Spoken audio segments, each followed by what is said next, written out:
Hi guys, I hope you're enjoying the videos. And so in my book, I talk about how I began investing, and my first investment was actually in shares.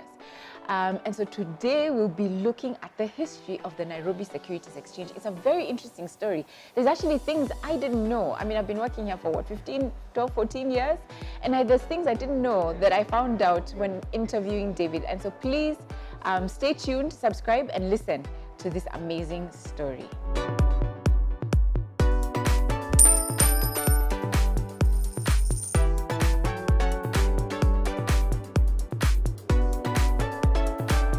Learned about who the NSE is, but I'm just curious, how did the NSE come about? What's its history? You know, I've heard of people meeting at some restaurant somewhere and all sorts of scanty information, but maybe you can break it down for guys.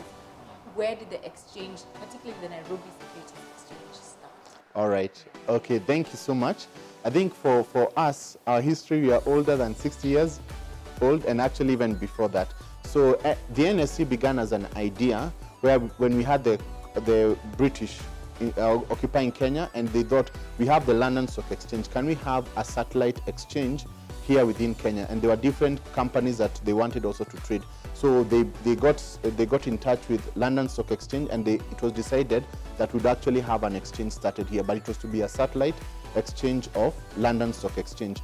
And what happened is that the first brokers also, we had Francis Drummond was amongst the first. So there used to be accounting offices, and within the accounts they also would have at least some bits that are maybe stocks and bonds that they would be buying. So that is what would be traded. So brokers were accountants? Yes, the initial brokers, yes, were actually accounting firms. That's how they began. And as they are doing the accounting, they would also trade some shares of different companies.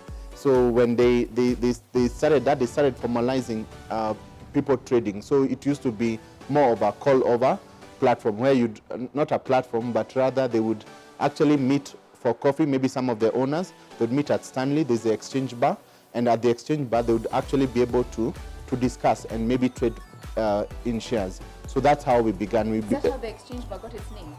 Yeah, the exchange bar actually was christened after the exchange. Then it was Stock Exchange, Nairobi Stock Exchange, and that's where the exchange bar was actually called that. So would meet, yes, have a coffee, and do what in the business? So as they are having coffee, they would be discussing business, and some of that business was probably ownership of companies. So as they did that, that's how the trading would take place, and then they would go back to their offices and record that. After some time, what they decided is, instead of meeting in a physical place, why don't they call each other, even from their offices? So as telephony was also becoming good, actually you'll see that the market has evolved along technology. Yeah, so they would actually now call each other from their offices and transact. So we had the likes of also Diane Blair and Francis Drummond then, and then we had others that were also coming in. Even Africans were also getting into the same business.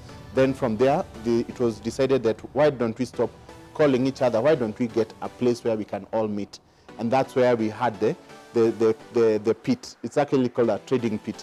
A trading pit is where we have people in red jackets, and others where we have board writers, and they would actually come and now do the actual trading. As they're doing the trading, people we would have a list of the different counters that are trading the different securities, the shares of the different companies, and then from them people would actually start trading. So that was the open outcry. It had a lot of energy, and for those who can remember, yes, RIna, I think I can see you in a red jacket back then. Yes, and then you are trading different counters, and then that was the open outcry. I think notably was the Kengen IPO. It was very famous, where we had a lot of action for it. And then soon there were plans to actually go digital, and it began with the automation of the market, where we began with the central depository. The central depository is simply like a bank account for shares. So if you have your shares and the securities that are trading, all of them are within the central depository. So in 2004, that's when the CDS came.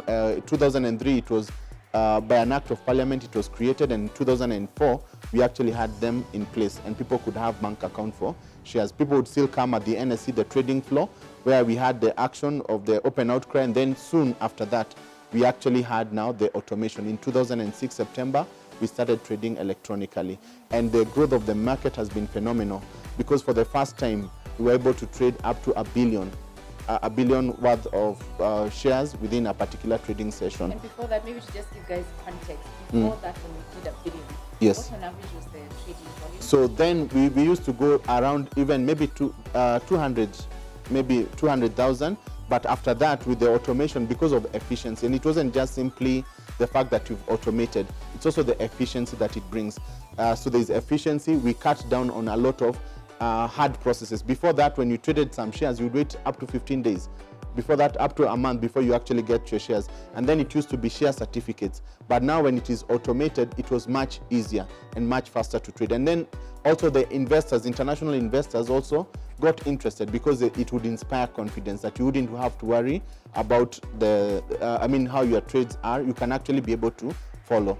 And then information became what is driving the stock market. So people could get real-time information about different statistics of what is trading. So we went on, we automated in 2004. The brokers would still meet at the trading floor, and we thought it's about time when they can trade from their offices. So in 2007, they could actually trade from their offices. Such a sad day for us. Why?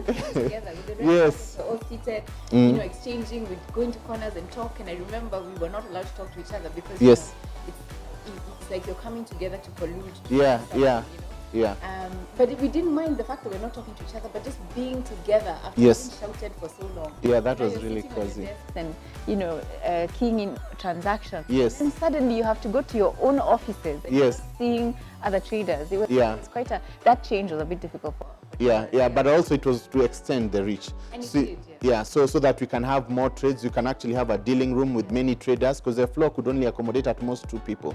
Yeah, so we were looking at that, and then with other developments, we even had online share trading. So the move has always been to take the market to the people. So while we began from a central place, it has now been taking it to the people.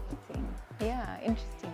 Thank you. I mean, I've been part of the process, but just hearing you give it that context and from so far back to today is quite useful. Thank you so much. I hope you've learned something. That was amazing. I'm so excited about these videos and what content we have coming next. Next, actually, what we have is a video talking about how you recover from losses. What do you do? I mean, some of you may have invested in stocks, lost such a significant amount of money, and now you're sitting thinking, by the way, stocks just don't work. We'll be addressing that in our next video. This is Investment Chats. You're on MoneyWise, and I am RIna Hicks.